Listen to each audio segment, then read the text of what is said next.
J'ai lancé mon premier business quand j'avais 12 ans environ. Évidemment, à l'époque, je ne savais pas qu'on appelait ça un business. Mais bon, pour moi, c'était un moyen de gagner un peu d'argent. Et j'en ai gagné un peu. Aujourd'hui, je vais partager cette histoire avec vous et je vais vous dire surtout ce que j'en ai tiré comme leçon en y repensant des années plus tard. Je crois que ça pourrait aider des gens qui sont en phase de lancer un projet ou qui débutent dans l'entrepreneuriat. Et même des personnes qui ont un peu d'expérience parce qu'on ne finit jamais d'apprendre. On en parle tout de suite. Je suis Régis Saizy, entrepreneur multipotentiel, conférencier, formateur et artiste. Nombre de mes projets ont été acclamés et primés à l'international. Mes ouvrages se sont écoulés à plus de 20 000 exemplaires à travers le monde et j'ai formé plus de 5 000 personnes à ce jour sur les thématiques liées à l'entrepreneuriat, au business, au leadership et au mindset. Je partage avec vous sur cette chaîne du contenu propulsif pour vous aider à rêver, oser et créer. Hello les rocks, j'espère que vous êtes solides. Aujourd'hui, on va parler de mon premier business, mais le but, ce n'est pas de vous dire, de vous le raconter, je veux dire de façon juste linéaire comme ça, c'est de voir ce qu'il y a comme point positif et point négatif qu'on peut retrouver dans cette aventure. Qu'est-ce qu'on peut tirer comme leçon et justement s'en servir pour continuer à alimenter nos réflexions, nos actions. Voilà, vous êtes sur la chaîne des rocks, la chaîne sur laquelle on rêve, on ose et on crée. Et c'est pour ça qu'ici, nous partageons, parce que c'est à travers le partage que l'on peut se tirer vers le haut. Je vous demanderai de vous abonner si ce n'est pas encore fait. Comme ça, vous pourrez profiter des différents contenus que je partage ici, quasiment tous les jours. Et vous améliorer, parce que le but, c'est de devenir une meilleure personne, que ce soit sur le plan strictement personnel, sur le plan professionnel. Nous devons apprendre à devenir les meilleures versions de nous-mêmes. Et c'est ce à quoi je m'emploie sur cette chaîne en partageant les différents contenus. Alors, mon premier business, comme je le disais, je l'ai lancé autour de 12 ans. J'étais en 5e, je crois que j'ai commencé ça en 5e, 4e, 5e, j'ai démarré. Et en fait, c'est assez marrant parce que avec le recul, ça me fait sourire. Mais à l'époque, pour moi, c'était très sérieux.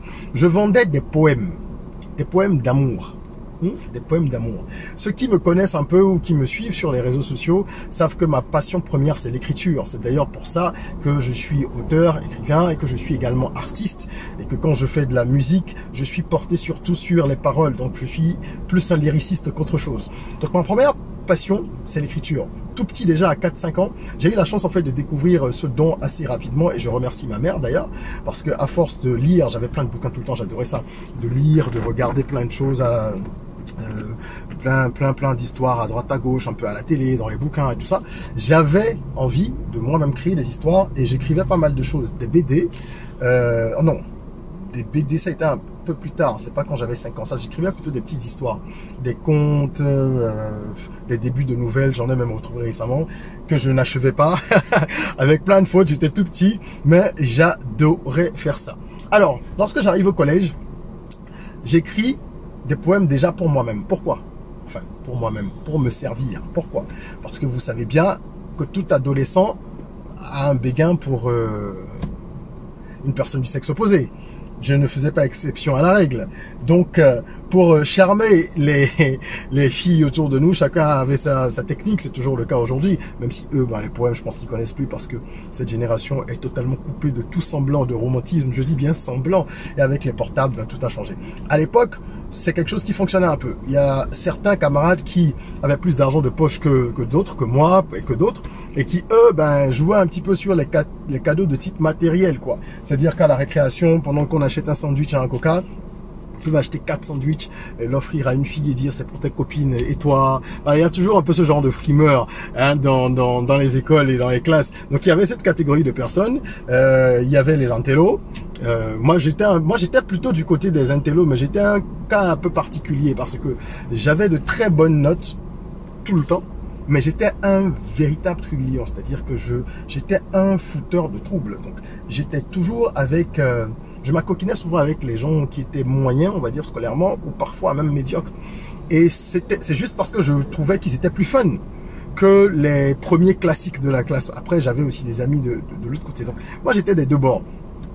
Et n'ayant pas la surface financière de certains, n'étant pas non plus un intello bon teint, j'étais un intello un petit peu un était le récalcitrant, je devais trouver autre chose. Et moi, c'était donc les poèmes. J'écrivais des poèmes que j'envoyais aux filles qui me plaisaient. Ça a marché un certain nombre de fois, pas toujours, hélas, on ne gagne pas à tous les coups, mais ça a marché un certain nombre de fois et c'était quelque chose d'assez rare parce qu'il y avait peu de garçons, pour ne pas dire pas, en tout cas je n'en ai pas connu dans ma classe ou dans les classes voisines à cette époque, peut-être que certains le faisaient sans que je ne sache. Dans tous les cas, ça restait quelque chose d'unique ou de rare au moins. Donc ça avait plus de valeur. Tout ce qui est rare est cher, tout ce qui est rare a de la valeur. Alors un jour, j'avoue que je ne sais plus quel a été le déclic, très honnêtement. J'ai réfléchi pour essayer d'identifier le déclic, mais je ne l'ai pas retrouvé. Toujours est-il qu'un jour, je me suis décidé à vendre ces poèmes-là. Donc, j'ai rédigé un certain nombre de poèmes et j'en ai proposé à une ou deux personnes dans ma classe qui étaient intéressées. Et donc, je vendais les poèmes à 500. C'était des poèmes de quelques vers, hein. C'était peut-être... ça faisait maximum, ouais, ça faisait une page de cahier, les cahiers classiques de 100 pages, là. Ça faisait une page. Donc, moi, j'écrivais, les gens, ils achetaient. Et ils réécrivaient avec leur écriture, évidemment. Parce qu'il faut savoir que moi, j'ai une écriture, mais j'écris comme un crabe. Ça n'a pas beaucoup changé d'ailleurs. Donc, ils réécrivaient et ça donnait un sentiment de personnalisation lorsqu'ils allaient l'offrir, n'est-ce pas? Donc, j'ai fait ce business-là.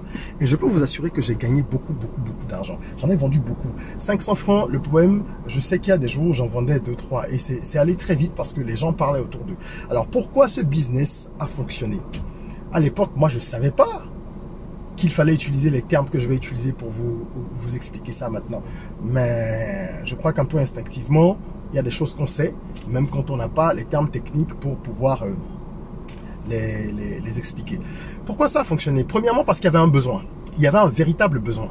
Le besoin, c'est quoi? C'est le besoin de séduire, le besoin d'être bien vu, le besoin de faire comme les autres et d'avoir une copine ou un copain. Bon, j'avoue que j'avais que c'est des garçons hein, qui achetaient, parce que les filles n'en achetaient pas, c'est les hommes qui achetaient chez moi les garçons pour offrir aux filles. Donc il y avait ce besoin-là.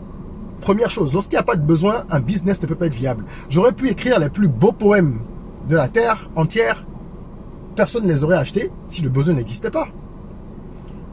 On est bien d'accord. Donc le besoin était prégnant, il était là. Ensuite, ça a fonctionné aussi parce que j'ai mis en place un business qui générait des revenus passifs. Sans m'en rendre compte, ça générait des revenus passifs. Je ne savais pas que c'était ça en fait. Pourquoi passif? Parce que moi, j'avais standardisé l'offre. Encore une fois, je ne savais pas encore qu'on appelait ça standardisé. Mais globalement, je vous ai dit, j'avais une dizaine de poèmes, je ne sais plus combien exactement, mais une dizaine. Et quand les gens venaient, ben, ils choisissaient parmi la série disponible.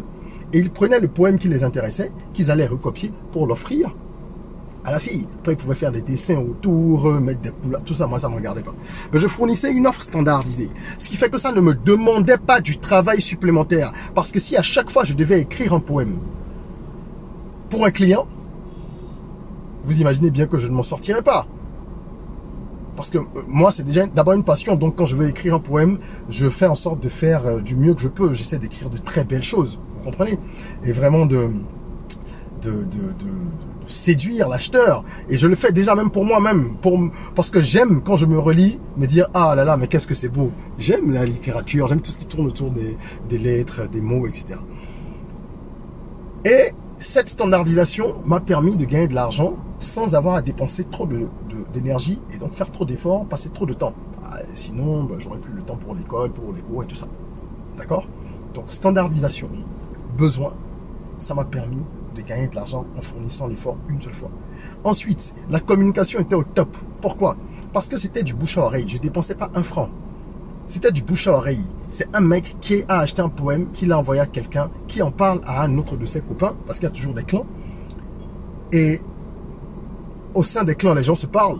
C'est entre clans différents qu'on ne se livre pas les petites astuces. Mais au sein des clans, on en parle, on a toujours un ou des meilleurs amis, blablabla. Donc, il y a des gens qui venaient à moi de façon régulière. On disait, c'est tel petit qui est en telle classe qui fait ça, va le voir. Et ça surprenait les gens, on dit, ah mais le petit là. Donc, ces différents facteurs combinés m'ont permis de gagner pas mal d'argent. Vraiment. Et à la récréation, en plus de l'argent de poche que j'avais, j'étais pas mal loti du tout. Hein. Ma mère me donnait de l'argent de poche convenable, mais c'est-à-dire qu'elle n'a jamais été dans les excès. Et c'est une bonne chose, je l'en remercie. C'est-à-dire qu'on a été éduqués, nous, dans vraiment la mesure, de façon à faire les choses toujours raisonnablement. Et donc, moi, avec cette activité, j'avais toujours un peu plus d'argent, donc je me permettais de frimer un peu comme certains. qui eux trouvaient de plus d'argent. Je ne sais pas trop comment, je vais pas rentrer dans ces détails-là. Mais voilà un petit peu comment ce business je l'ai développé et comment il a fonctionné. Qu'est-ce qui fait que j'ai arrêté ce business? Et c'est là qu'on va voir aussi une erreur que j'ai commise. Je sais pas trop si j'avais le choix, mais bref, ça a été une erreur et c'est une leçon pour nous tous. Alors, au bout de plusieurs mois, avant la fin de l'année, en tout cas, je crois que ça a dû durer dans les 6-7 mois, cette aventure. Et avant la fin de l'année, je me suis retrouvé dans une situation un peu inconfortable. Et en même temps cocasse, quoi. C'est-à-dire qu'à un moment, il y a eu 2 clients. Donc, 2 garçons. Qui étaient des grands frères, comme on dit, parce qu'ils étaient en première, seconde, première, entre la seconde et la terminale, je sais plus. Mais ils étaient au second cycle, en tout cas. 2 d'entre eux auraient acheté le même poème dans la série que je propose et l'auraient envoyé à la même fille. Vous imaginez le pétrin dans lequel j'étais. Et ça s'est passé lors d'une récréation où l'un d'entre eux m'a appelé, il a dit qu'il voulait me voir, il m'a attiré un petit peu à l'arrière d'un bâtiment là. Et le second m'a soulevé par le col. Alors pour tout vous dire, moi j'étais très mince, hein. D'ailleurs pas gros aujourd'hui, je suis toujours un petit peu mince quoi. Là j'étais vraiment une brindille, donc me soulever c'était pas très difficile pour des grands gabarits. Il y en a un qui m'a soulevé par le col et qui m'a dit, je paraphrase parce que j'ai plus les mots exactement, mais globalement c'était: tu te moques de nous? Comment tu as pu faire une chose pareille? Tu m'as décrédibilisé auprès d'elle, tu t'es moqué de nous, rembourse-nous. Ah, ça a été super compliqué. Et celui qui m'avait attiré derrière le bâtiment, lui, il était un petit peu moins virulent. Donc, il a pu canaliser un peu l'autre.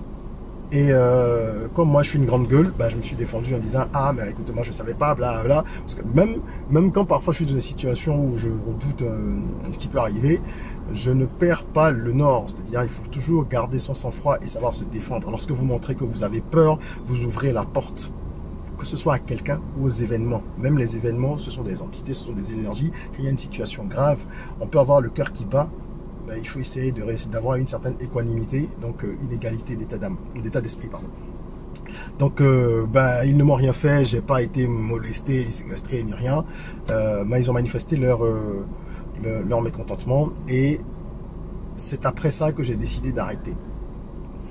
Et avec, à contre-cœur, évidemment, parce que ça m'a apporté de l'argent. Après, j'ai trouvé un autre business, je vous en parlerai plus tard.